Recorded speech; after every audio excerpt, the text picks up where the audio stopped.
1, 2, 3. We are hot. Good morning, Fika. Good morning, T.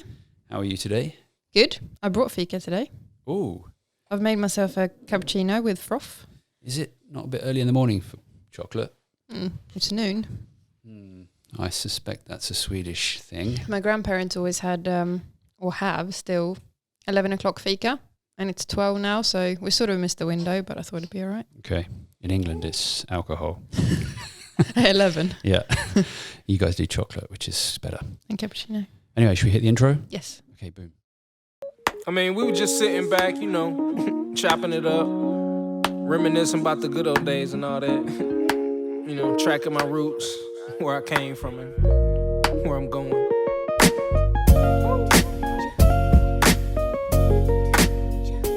Okay.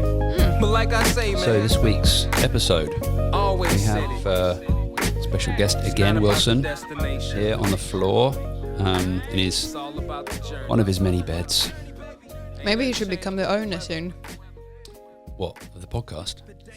Not the single owner, but I mean, just as much owner as you and me, because he'll probably be featuring just as much. Yes. He. This is why this is here, because he likes this pink elephant more than anything in the world. I had that when I was little, actually. I think it goes pink elephant, mummy, Pooh Bear, Paddington, and then Daddy. Yeah. So that keeps him focused there. But at some point during the episode, no doubt we will be picking him up and giving his boat race a little look in on the podcast. Ooh, another Cockney rhyme. Yoop. Nice. What coffee have you got there, by the way? Fika. To complete your Fika. Yeah, it's sort of a cappuccino. It's not proper because it's supposed to be espresso in there. But I just done normal brew coffee and then put milk that I've frothed. Okay. Is that why it looks so baby sick? What? I put some cinnamon on the top. Okay. Nice. Tastes nice. And I have good old English builder's tea. Ooh. Tetley. No. Yes, Tetley. Mum brought it over. Oh, really? Yeah, it's been in the back of the cupboard for about 2 years. Yeah, because normally you drink Rooibos. Yeah, I know. So I thought I'd do the official. Do you have milk in your tea? You know why they call it builder's tea? Because builders drink. Because builders drink it. Yes, they do. But it's, yeah. Builders in England famously have about 45 cups of tea a day. Mm-hmm. And that's why things never finish on time. I wonder what the Swedish builders excuse is, because they never finish here either. Yeah, well, they do fika, don't they? Oh, yeah. Good point. Yes. Okay, well, we've had some feedback from last week's episode, our pilot episode, from our many listeners. Thank you for that. Very much appreciated. So we thought we would try and improve this episode a little bit. But the week we just had has been a good one. Wilson continues to sleep better at night. And actually yesterday we went out for dinner again with him. When you say again? Well, we did the week before as a test run, kind of. But we went out with friends this time in their restaurant that the parents own. So we had to... We needed Wilson to be on his best behaviour. Because during his first sort of 3 months, we didn't go out much in the evening because he had tummy problems in the evenings. So we were scared to do stuff in the evening because if he kicks off like that in a restaurant, it's bad enough in at home when he does that. But yeah. So this is the first time that we've taken him out in the evening, actually, because last week was for lunch and this one was for dinner. But oh my God, he was the best marketing for having a baby ever. He was. Bless you. Yeah, he really was. He was just on top form. I mean, we got in there. He had about a 15-minute look around. Then he went to sleep for 20 minutes. Yep. He was on you for a bit, on me for a bit. He just 5 hours we were in the restaurant, and he was super chill. So chilled. So. Yeah, he was eating sort of fine, sleeping, looking around. Yeah, you did some sniper breastfeeding. Yeah. Like I didn't even know. He was just in your lap, and then I was like, did you feed him? He was like, yeah. Twice. I was like, what the heck? Getting really good with the old snipers. You were worried about that at first, weren't you? Yeah. I mean, when he first arrives, it's a new thing that you have to learn and get used to. So it's just a skill to master, I suppose. And I'm hoping. Yeah, I mean, it's pretty intimidating as a first-time mother to get your boobs out in public. It's a heck of a thing to get used to, but you got used to it really quick. Yeah, I think for some people who are a bit more maybe brave than me, they don't really mind, which I really admire. But for me, it was a little bit awkward at first for some reason, but I don't want it to be because I think it's the most natural thing ever. Yeah. So now I'm very happy that I feel more comfortable doing it. Yeah, so I think within a month you were like, yeah, I mean, it's just, and you got the technique down, and you got some tops that make it super easy for doing it right. It's not like you have to undress completely in the restaurant, strip down to your smalls, and then feed him. You can do it covert, which is why I use the term sniper. But I like that as well, because in the summer I saw this lady when I was out having lunch with some other mums. There's this lady by another table. She was wearing sort of a singlet, and she just got like the one out, which I thought, like, good on you, you know. So it wasn't anything that covered because it was summer and everything. Well, was she tanning it or something? No, she was breastfeeding. Oh, right. She's just getting some light on it. But like nothing to cover at the top, because that's normally what makes you feel naked. Okay. But so she inspired you? Yeah, I think. And can you remember? Oh, it's my dad over there. Can you remember the girl that we saw up by the shop the other, like in the summer as well, when we were out for a walk, and she was like, her baby was screaming. She was standing in the queue to the Adidas shop, and she just like, the baby was screaming, obviously wanted feeding, so she just stood up feeding the baby in the queue. Can you remember? Oh yeah, so natural. Yeah, such a master. She just did it like looking at the time on her wristwatch. Yeah, just like fed him for a bit, and then sort of, okay, here we go, let's go shopping. Like, whoa, that was good. Yeah, we were only a few weeks in at that point. Yeah, so that went well in the restaurant, and we had an interesting arrival at the restaurant because we got a cab over there. We had to get a cab with special back seat so we could plug in our baby seat. The base, yeah. The base, and then our seat on top. Got that sorted, arrived, and then there was a rather strange, cold Swedish welcome for us. Go on, what happened? Well, he was sort of, this is not a very pram-friendly restaurant, or... That's not what he said. He said, it's not this kind of place. Oh. I think you went, where can we put our pram so it's out of the way? And he went, well, we don't have anywhere. It's not that kind of place. Actually... And like, I was about to go into English mode and rip him a new one. But I was like, no, hang on a minute. Maybe there's just a breakdown in communication here. It's not his native language. Give him a break. You got angry as well. Well, I don't even think I managed to say anything when we walked in. We just walked in, and I sort of looked at them and smiled, and that instead of sort of welcoming us, he said something about the pram, and that made me really conscious because you're already quite nervous when you go out with a baby, and it's only like the first time for us going for dinner, and do you want to... And then... I thought it was because you had an Englishman with you. It was like, it's not that kind of place. We don't welcome Englishmen here. Oh, yeah. That would have been horrible. Hooligans.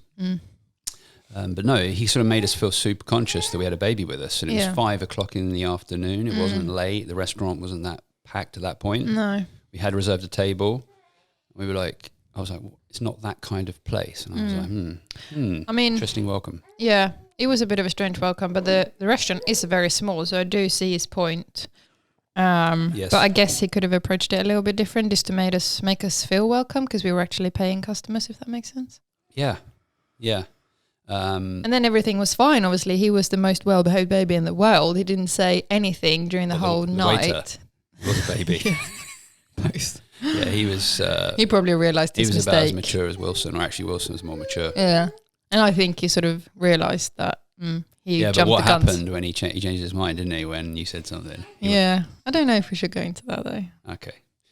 We have to now. He said... yeah, well, we were with the owner's son. Yeah. So I think that's why he got a bit... He didn't know. He was like, do you have a reservation? We're like, yeah. And you went, Erik? And he was like, we welcome baby. No, he wasn't that bad. Anyway, but he did turn out to be an awesome waiter. Yeah, he was really nice at the end. And I think it wasn't just to us. He was doing it to everyone. I saw how busy he was. He was really... And he could have been stressed about the evening or whatever, so we don't know his background story. He might have had a bad experience with prams before. Yeah, and if he was speaking in Swedish to you, it may have come out a bit more like warmer. Yeah. It came out super cold in English. Yeah. It did in Swedish as well. I got very not nervous, but like very aware of our own presence. Yeah, he was. I was gonna get frustrated with him, but I didn't want to ruin the evening. And I noticed that he had long sleeve tattoos, and Well, that changes and a things. Panerai watch, which is an Italian special forces watch. Okay. So I was thinking, I better not go too mad with him. He might strangle me with a linguini. Oh, I see. Okay, that's why you went more gentle. No, it was later in the evening I realised, but great restaurant, awesome food, lovely company, good service. Cocktails were amazing. We didn't have one though. Our friends did. Yeah, I've had cocktails in there before though. Yeah. Pre-baby. Yeah. And they are amazing. And the food was excellent. So yeah, it was a really, totally really recommend fun. It. Yeah, it was like a normal Saturday evening. It's not, I don't say normal, but the new normal with the before baby as well. But it was super smooth. Because we've got two things. We've got before baby and before Corona. Yeah. Like that's true. Because he came July 7th. I get my dates wrong again. July 7th. Yeah. Which was like in the epicenter of Corona. So we now we're going back out and socializing and doing stuff. We look at things in two lights. One is like post-Corona and then post having our first baby. And it's super interesting to compare the differences. Also knowing how different it is in other countries, Sweden being the most open of all places, restaurants, bars, clubs, stay open. I just put his dummy in. Is that what it is? His NUP dummy pacifier. Oh, we need to talk about dummies because I don't think they've evolved for 100 years. I've been thinking of ways we could come up with a dummy invention that's ethically sealed to his mouth. And we've concluded there is no way of ethically doing it. Oh, yeah. I thought it could hook up his nose and just hook it without hurting him, obviously. I was going to say, that is not ethical. Well, we can't sellotape it to him. It's out already. We can't sellotape it, but let's hook it in his nose. No, but there has to be. I'll tell you this, if you can invent this for parents, it's an unexpected pain in the arse, which is he spits the dummy out. But he wants it. So it's like you're spitting it out, but you really want the dummy to chill you out, comfort. So, I mean, it feels like 100 times a day, put it back in. And now he knows because he smiles. He spits it out and looks at me and smiles. And I know his game. I know what he's up to. So I'm thinking, well, there's a couple of suggestions. Both are ridiculous. The hook one is just medieval, can't do that. But I thought a miniature drone on the back of the dummy. I like that. So when he spits it out, the drone is activated inside the dummy, pops out 4 propellers without hurting him, obviously, or hurting anyone else. Pops out this micro thing. It rebalances, flies, and then it knows where his mouth is, and it just goes back into his mouth, and then it shuts down the drone functionality, and it's back to being a regular dummy. I think that's a great idea. I think it's doable technology-wise, I would say, because you've seen those micro drones. I think if this podcast doesn't take off, you got a great plan B. What ludicrous baby inventions? Yeah. Oh, that sounds like a website or an Instagram channel. I've got one that I've been thinking about. Is when you're out walking, he's in the pram and he wants to be picked up, and because he's not super stable in his neck currently or yet, I can't really carry him just with one arm and push the pram. Yeah. So if I pick him up, I'm stuck. So I want this fork, this arm from the handle that goes out from the handle and wraps around my waist from the pram. So when I walk, I push the pram at the same time and I can carry him with both hands. Oh, yeah. That's a good invention. Thanks. That could be my plan B. Your plan B, yeah. Yeah, but I mean, yeah, if you have a curious mind like we do, we're always coming up with stuff. If only we had that would help that and that would do that. I think also we're probably one of those couples that try and buy everything to help us. We started that, but I think we've done well to kill that off. Yeah, that's true. Because we bought the white noise machine because we thought that'd help him sleep. That helps me more than him.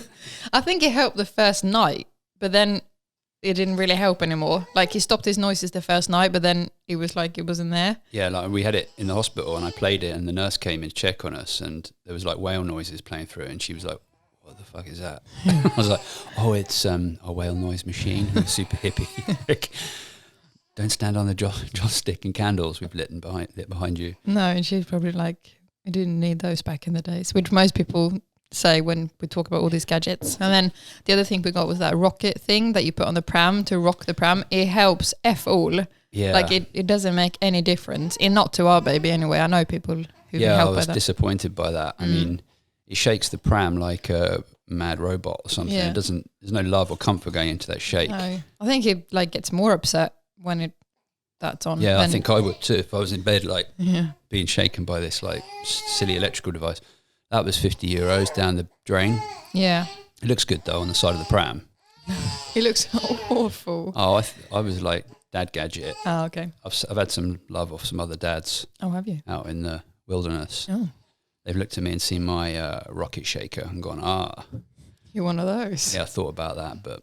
No, I think we could have done without that. Yeah. Anything else we've bought? I don't think there's that much else. No, and now I feel like we're lacking bits when he's developing. I mean, he's just over 3 months and he's becoming way more curious and awake and alert. I feel like he needs more stimulation. Yeah.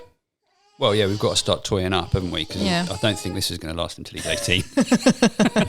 Be so handy if it did. Yeah, wrap it up every Christmas and go, we've got you another pink elephant to go with your other collection that you can't see.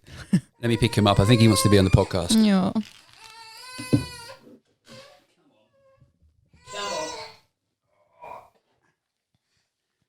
Oh, here we go. Welcome. Put these on. You got something to say to the people, to your fans? Oh, his face. Just headbutted the mic. Okay. He does talk quite a lot now, though, so he might have something to add in a bit. Yeah, I literally had a conversation with him the other night. Yeah. Obviously, he said gobbledygook, and you would probably say I said gobbledygook as well, because you say I waffle on a lot. But it's quite handy having a conversation with him now, because you can make up the replies. Yeah. And I started to just mimic his sounds, but we've read somewhere that it's good to do that with development of the baby. To reply to his gobbledygook. Yeah. So it lasted about 10 minutes. We were chatting away. Yeah, my first chat with my son. Mm-hmm. It was really nice. So, was it nice talking to Daddy? Yes. Oh, your voice is broken already. When do their voices break again? 14, puberty. When did your voice break? I think it was around 16. I was a bit late. 36. No, 16. But was it very obvious? Were you embarrassed by it? Well, my development was weird. My nose grew first. Paul Wilson. I know. I had a nose of a 25-year-old when I was like 14. I can picture it. But the other lads in my class, they had other parts of their body that grew quicker. What parts? Well, one guy in my class, he had the great fortune of his peni growing first. So he had the peni of a 25-year-old, and I had the nose of a 25-year-old. Ricky had the hairy palms of a 50-year-old. So we all had these weird things in the changing room after PE. We'd be like, oh, this is weird, like 6 months where we all just hit puberty and weird stuff happened. And there was always one lad had his voice broke first as well, and we were super gutted. You never want to be first and not last, I guess, in that sensitive age, do you? No, not really. It's vulnerable. Yeah.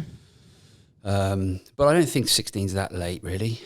Did you, because one of, I think, a great big difference between, I don't know if this is true, but maybe I just imagine that English people take the mickey out of each other a lot more maybe in puberty. It might be the case here as well. I couldn't say for sure, but were you really harsh to each other growing up like that? Yeah, it was brutal. And with two brothers as well.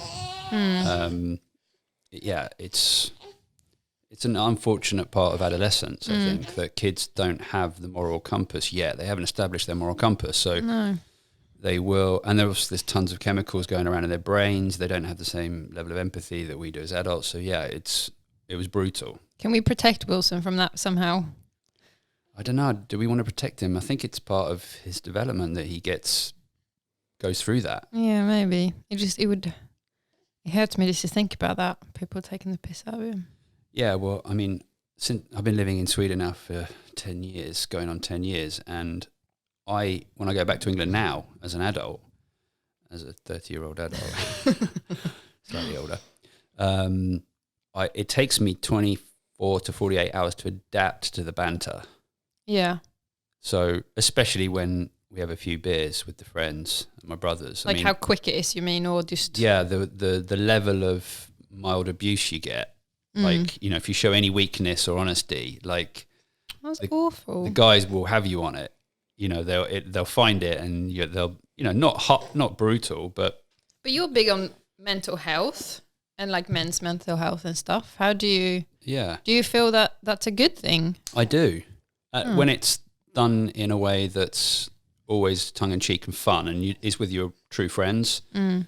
But it takes me time to calibrate back.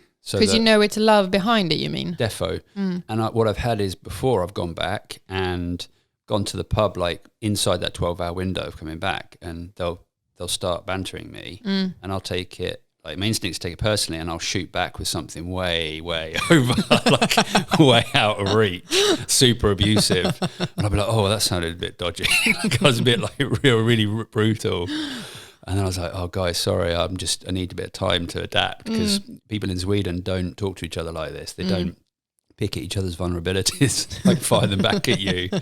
So like, you know, you'd walk, if you had a bad hair day or you put on a shirt, you were like, oh, this has got good colours, I'll wear this. And then you walk in the pub and they're like, what's your dad wearing then? He must be cold right now if you've got his shirt on. Yeah. You know, and you're sort of like, that is kind of funny, but also brutal. Yeah. And then, then I might say something like off the chart, rude back. Because I guess if it's not love behind it, if it's not your mates sort of shooting at you, it's a stranger that's insulting you. Yeah. That's a big difference, because then you can end up being thumped. Yeah. Yeah. In a pub, you could get a stranger or banter you back. But I think generally speaking, it's a good thing because there's a lot of humour baked into it. And maybe you don't become so... serious. You don't take yourself so seriously. Yeah, exactly. It's a way of sort of warming you up to what's to come, to try and get you on a level where everyone's on a level playing field, because it doesn't matter who you are, where you're from, what you've got. If you can't handle or dish out or take banter, then you're kind of not going to fit in, which is... It'd be interesting to know what that's like in other countries, because we can only really compare Sweden and England, and I'm not used to that banter. Like we had banter amongst our friends that was in line with the TV series Friends, like because we grew up on that. Aww.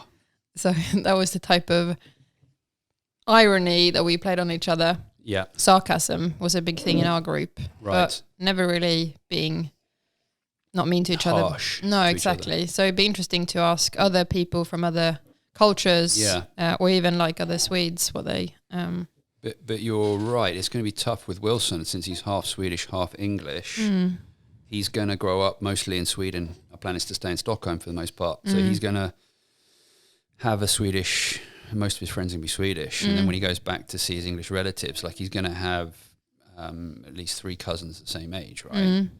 One Canadian, one English, same age, and others different ages. So we're going to have to like teach him to maybe absorb some of that approach, because he may be quite sensitive to it. If they're like bantering him at 10 or 12, how we're going to have to like and also when it comes back to Sweden, to not maybe do that to his Swedish friends, because they might be insulted. Too. Yeah, exactly. Yeah, that's true. So it'd be a good balance. Yeah, balance. Yeah, that's what I'm doing now. He's balancing on the edge. There's a lot of things like that you think about already. I mean, he's only 3 months old, and I'm thinking about, 10, 12, 15, 20 years ahead. Yeah. Well, that's going to go quick, I suspect. I know. Yeah. There's so much you want to do right, and then I'm sure so much you will do wrong, and then, you know. Yeah, I think it's important not to to get it right. It's got to be difficult. I mean, it's important that he is balanced, but we can't, if you protect him from everything, which is our instinct to protect, then you can do more harm that way. Yeah, potentially. Sort of like, it's called tough love, isn't it? Mm. We're going to have to do stuff with him as he starts destroying the apartment and things. When he starts walking, you have to apply tough love and maintain that consistent. Mm. Do you think there is a big difference between English upbringing and Swedish upbringing, or maybe just between the way you and me have been brought up? Absolutely. I would say that there's huge differences. Yeah, I mean, you're also a bit older than me, so... I think you can go back in history and pick it apart. One of the interesting things is that Sweden in the Second World War wasn't... it could have been invaded, but it wasn't. You go into history straight away. I love history. We don't have to go back that far. No, I'm just going to... You're only 42. I know, let me just quickly do this one.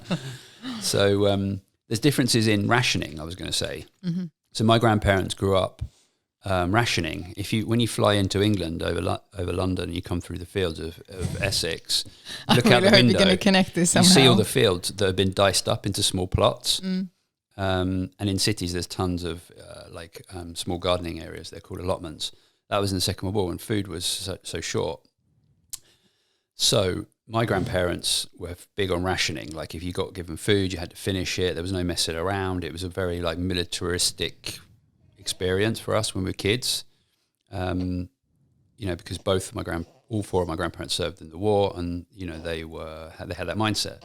So I think that's one thing that's different in the past, and that I think pulls through to today, like our generation. What's that got to do with upbringing? That's upbringing, isn't it? No? How are you going to apply that to Wilson's upbringing? So I have values that have been put into me in England as a result of those historical events that haven't happened in Sweden. Mm-hmm. There's different historical events happened here. So what do I do? Do I let go of those? Do I say, oh, that's the past? No, but how are you going to apply them? How do I apply them? Well, I can just reproduce them, can't I? Blindly reproduce them. Can you give me an example? Like making him eat all his food, not wasting it. Oh, I see. Okay. Like how do you handle that? Like give him small portions. Tactically, that's a good idea. Yeah, give him smaller portions. But then if he, I think dinner time's an interesting time for kids. Is like how do you, if they say I don't like that, and you're like, well, you had it a couple of days ago. Now you decide you don't like it. Are you playing games or are you generally not liking it? They do that though, all of them, don't they? They do. Yeah, it's yet to come, isn't it? But it's how I would handle that. That's what I'm saying. It's like the Swedish approach would be different to handling that situation, whereas I think the English approach would be a bit harsher, probably. Like it's interesting though, because I was texting with my sister-in-law, your brother's wife, the other day. Yeah. Because they have I think he's 5 months now, so only a couple of months older than Will's. And she was saying she was going to apply I can't remember what it's called now, but it's the same sort of tactic that we recommend here, I think, where they eat a lot with their hands and they can feel and taste and explore, and it's a mess everywhere. Whereas I remember me growing up, my parents were like, oh, you were never messy because you were, I suppose they fed me with cutlery maybe. But that's... Really? Bless you. But that's a little bit tricky with babies because maybe they don't like it. They want to explore and feel and everything. All right, so she lets it just go everywhere and hands. Yeah, because apparently with the 2 other kids she had, maybe she tried to use a spoon a bit more, and it was a bit more stressful because they don't want that. They were like, get that off me, or I want to do it myself. Yeah. But they encourage the same thing here because I think it helps them in their development and, with creativity and stuff like that. So, but there might be other, like we discussed last week, in ways of doing it for when they start eating. Yeah, you coming to mama? These lots of little things that we're going to come up against, and there's going to be the Swedish way of doing it, and then the English way of doing it, and then we're going to have to discuss the pros and cons of each on the podcast. But I think mostly England and Sweden aligns well with these things. I think the values are very similar, but in some cases they're not. And hopefully on this podcast we'll get to discuss some of those because they are interesting.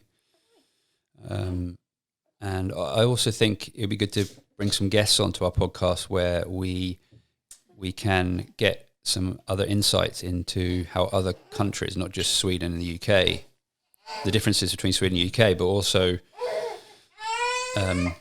it's really hard to put the headphones on when you got him. Maybe we should do a break. I can feed him. Okay, we'll be back in a few seconds, folks. We are back. Just put Wilson to bed for his late morning nap. Yeah. So that went quite well. How do you do it? Do you have a special technique? Yeah. It involves me sitting on the end of the bed and putting him in my arms and just bouncing him lightly on the bed. Seems to work every time. It's helped since he was very small, having his tummy pains as well. That was sort of the only trick that made him calm down or made him even relieve him a bit from the pain. Yeah, I'd definitely recommend it to anybody with a child, a small child who has tummy pains, like bounce them on the end of the bed. And it's quite effective because if you use the mattress as a sponge, it's like a light bounce. It's not a harsh bounce. Like if you use one of those Pilates balls, that's a bit springy. It did work as well, though, really well. Yeah, but not as well as on the edge of the bed. No. And the other good thing about being on the bed is that you can bounce like that.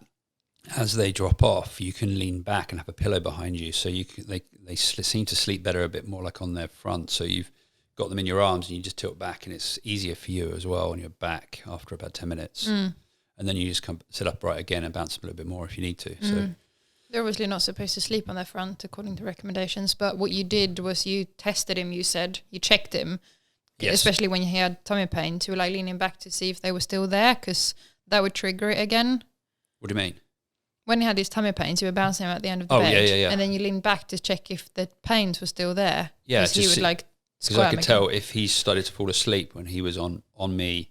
By the way, I think it's fine they sleep on you like for a few minutes, like that. Yeah, sure. It's like you don't leave them at night on their front. Yeah. So, and then once he's dropped off, then I put him in his bed. Yes. The right way up. Yeah.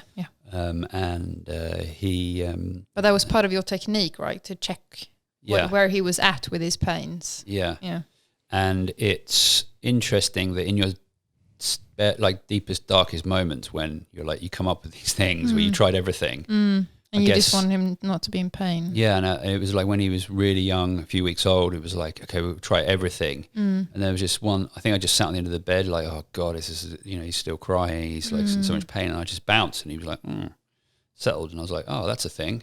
And then kept doing it and then laid on top of that. And now I've got my technique locked down. Yeah, it got to the point where when he was that little and it was quite hard going out with him because he could have be in pain during the days as well, I suppose. So all of a sudden he could just start screaming and like non-stop, and it'd be really hard to soothe him. And I was a bit scared to go out with him because I was like, if I don't have my ball at the end of the bed when I'm out, like I can't, I don't know how to stop his pain or stop him crying. Yeah, and do you remember we went to your brother's summer house and we packed the car up and there's like no space, and you were like, the Pilates ball's got to go, and I was like, there's no room for this. So we ended up stuffing the Pilates ball in the passenger seat at the front, and it was like really awkward getting in the way of me driving and stuff. But I think it was pretty helpful that we had it when we were there, because we were there for a whole week and he still had his pains at this point, and we were bouncing quite a lot. Yeah, because your brother's bed doesn't have it's like wooden frames, so you can't bounce. So we took that and we just... I think that was good.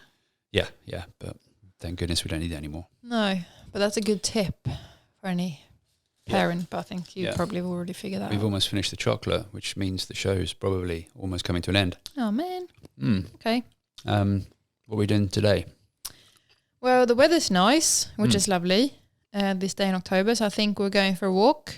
Yeah. We're getting food delivery with like recipes and stuff. We're trying that out to see if that helps us, because when you have a baby, or when we have a baby, we don't have time to do anything else. So and Corona, you don't really want to be in the supermarket unless you have to. So this thing is really cool. This delivery service comes with a box of all the things you need with really the recipes. Yeah. So that comes today, and we're going to cook one of the recipes because we're having guests. Yeah. My cousin's coming over and her... Oh, yeah, and they've got a baby, expecting a baby. Yes, in March. So we need to be careful not to be those annoying parents that tell new parents everything. I think it's a balance. I've been thinking about this a lot, because I'm thinking like, should people have given me more advice or not when I was pregnant before I had a baby? Would it have helped? Would it have made a difference? Would it not? I don't know. Maybe people feel like they did. Maybe I've forgotten. Well, that's a Swedish thing. We talked about that. That's another difference. Yeah. In Sweden, you don't get advice. People are so polite and conscious of not shoving advice down your throat that they don't give you any advice. So then you sort of end up in this world where, why didn't you tell me that would happen? Like, I wish you'd have been more forthcoming with your tips and advice. So, but in England, people are more vocal with their opinions, which is also good, because then you can choose what to listen to and what not to. Yeah, I think it's for good and for bad, because if they tell you too much, you might be worrying for no reason. Like, oh, this is never going to happen to my baby. Why did I didn't need this information. But sometimes I felt like, oh, am I the only one in the world who feels like this or who's going through like this with the baby? Yeah. And then I ask my friends and they're like, oh, no, we've had this and this and this and you do this and we did this and that. So I think maybe if you ask, they tell you. But sometimes you don't want to ask because you don't want to ask all the time, because I can be asking people all the time. So how do we do it with your cousin coming over tonight? How do we just have to offer advice, and then if they want to drill down on it, we go that way? We don't want to be like pushy. It's hard to get right. Yeah, it's hard to get right, because I suppose they would ask if they wanted the advice. Maybe they don't feel like they want to ask. I'm not sure. That's also a thing. Maybe we should ask them. People are bad at asking for help and advice as well. People are super proud and they're like, oh, we've got this. We've got this covered. But so they're not so like, oh, what do you think about this? You know. I think though she has a sister as well, my other cousin, who's a veteran with babies. Yeah. She's having a third. She's had a third, yeah. So I think maybe she'll turn to her for advice, which is. Although I tell you what we got, and we shouldn't forget this, because as you go on, like you forget all these things, but. We found 2 YouTube channels which were exceptionally helpful for us. One of them is Jess Hover or both are on the west coast of the US. Jess Hover, really good, like honest outlook on babies and birth. It's a super useful channel. It was calming watching her stuff, I think. Really calming, and gave a lot of advice on like what to do in the early stages. She's super humble. She's like, look, I'm not a medical practitioner, but I'm just a mum. I'm just a mum, and these are the things I've learned. And she shares it, and that was really useful to us to get a feel for what to expect. And the second one was Bridget Taylor, who is a doula in the San Francisco. Yeah, she says it every episode. Yeah, she's maybe a bit more technical. Yeah. But both channels were so useful to us. Recommend them to anybody with a baby in the oven. Yeah, because we only watched it before the baby. Baby having a bun in the oven. That's when you get Cockney rhyming wrong. Like, yeah. But we only watched it before the baby came. We haven't watched anything since. Yeah. Which is strange. Well, because we've got out of that phase. We've got it. We're on top of it. But maybe... they have good episodes now of like a 3-month-old and what you can do to stimulate them and stuff. Yeah. Yeah, we should keep a lookout. Yeah. But those were very useful. Yeah. And that's the beauty of YouTube and all platforms now, long form content. You can just grab this knowledge that 20 years ago or 10 years ago, you just didn't have access to. It was only your friends and family circle or go to the library. Is this secret marketing for your business? No, but it's true. Yeah. Now you literally, how many times have I gone onto YouTube to look up a baby thing? You are very good with that, and you sort of taught me to do that, because I've never done that before, really. I'm not a big YouTuber. Yeah, that's true. Some people, because YouTube's now it's been around for a decade, and there's something crazy like 1 billion hours of content a day uploaded to it. So there's tips and advice, like, of pretty much every subject. Yeah, I think it's the behavior of not Googling but YouTubing this subject. If that makes sense. Yeah, and because we don't like to read so much anymore and like find those articles, you've got to read 10 to find one that's useful. I think the YouTube algorithm's good at pushing the best content to the top because it's user essentially the most viewed stuff goes to the top. And that means that you might most likely to get to the stuff that is helpful. And the YouTube, there's some amazing YouTube creators out there, like particularly in film production and photography, is exceptional. Yeah, it's because that's what you look for. Yeah, but I don't know what else other subjects there are, but baby is mother, baby, father, family is also highly represented on YouTube content. So pretty amazing that we live in a time where you can just grab stuff like that, because it's helpful. It's outside, not a baby. We should also go back to good old, like we talk about this, like good old conversation rather than digital stuff. We should just have this conversation with my cousin and her fiance tonight to see, like, what's your take on this, and how do you feel about it, and how do you feel about advice, how do you feel about preparing? Because we had this conversation before the birth. Like, I felt very excited and confident before the birth, and didn't read up much on like what could go wrong and all the things that could happen, which meant I didn't have to worry. But when I got to the birth, I was like, holy... A lot of unknowns, a lot of questions. Yeah, I mean, it went smooth, and it was a good, quick birth and everything, but it was in another level. I could never have imagined that. And I wonder if it would have helped me to know a little bit more, or if it was good that I didn't know anything, because that could have made it even worse. It's hard to know. My instinct says that it's good to not know too much. Yeah, I think so. Because then you could get yourself worked up with every detail. Yeah. You knew enough to go into it with confidence, and then trusted in the staff and your husband to support you. Yes, you were very good, but it was still like I was hit by a train, because it was so... Yeah, but you went with it, and you didn't... You never lost it. You never freaked out at any point. You trusted in the process and the people around you, and that was good. I can barely remember anything. Because you were gassed out of your mind. I was so high. Oh my God, I could have played so many tricks on you. Yeah. When you were like that high, I could have convinced you of anything. Yes. Damn. So I only opened my eyes a little bit, like during those 8 hours, I only sort of one eye at a time. You could have played tricks on me every time I opened my eyes to be like something else in the room. Yeah. Yeah, I mean, you didn't know where you were. It would have been fun. My number one gag would have been to have like had a fluffy toy or something like hidden. Baby's here. And gone, the baby's here, it's a boy. And just give you like a fluffy bear. The pink elephant. The pink elephant. You'd be like, not what I expected, but to see how long see how long you'd have gone for it. You'd have gone, oh, he's so pink. I reckon you could have definitely brought me a puppy. I'd be like, he's here. And you'd have gone, oh, great, no more pain. Yeah. Always looking for a gag. Yeah. Okay. But yeah, that's been a good conversation. Thank you so much, Fika. Thank you too. Welcome. And we'll... Actually, that's something we can talk about. The fact that when people say, oh, someone says thank you and someone says, oh, you're welcome. I really don't like that. You're welcome for saying thank you. Yeah. I like when the reply is, oh, no worries, or my pleasure. My pleasure. When someone my pleasure has a sexual connotation. I wouldn't say that. No, okay, maybe not. But my pleasure. It's the same in Swedish. If you say like thank you and they say, oh, ingen orsak or varsågod. It sounds like they've done you a favor.